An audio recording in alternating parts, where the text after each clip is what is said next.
Keputusan penuh perlawanan di Stadium Nasional Maida berpihak kepada Vietnam dengan kemenangan 3-1. Perlawanan malam ini secara keseluruhannya telah menghasilkan 4 gol termasuk 1 gol sendiri. Daripada keseluruhan permainan, Vietnam menguasai 58% penguasaan bola berbanding Kemboja 42%. Vietnam membuka jaringan melalui pemain penyerang mereka iaitu Nguyen Binh Bac pada minit ke-18. Separuh masa pertama tamat dengan kedudukan Vietnam 1, Kemboja 0. Kemboja memulakan permainan separuh masa kedua dengan membuat 2 pertukaran sekaligus.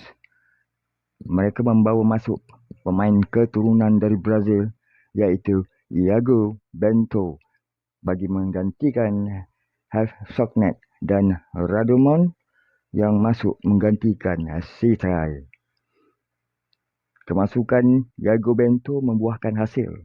Pada minit ke-71, dia berjaya menjaringkan gol penyamaan yang mengejutkan para pemain Vietnam serta penyokong mereka.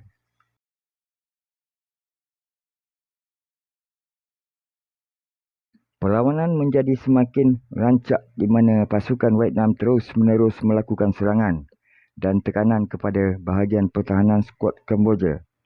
Akhirnya dalam salah satu daripada serangan itu telah berjaya memaksa pemain pertahanan pasukan Kemboja melakukan kesilapan dengan menjaringkan gol sendiri.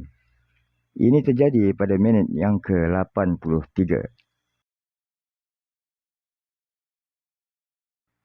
Ketika perlawanan terlihat seperti akan berakhir dengan jaringan 2-1, penyerang dan penjaring gol pertama Vietnam, Nguyen Binh Bac, berjaya menambah 1 gol lagi di minit ke-88, menjadikan kedudukan Vietnam 3 dan Kemboja 1.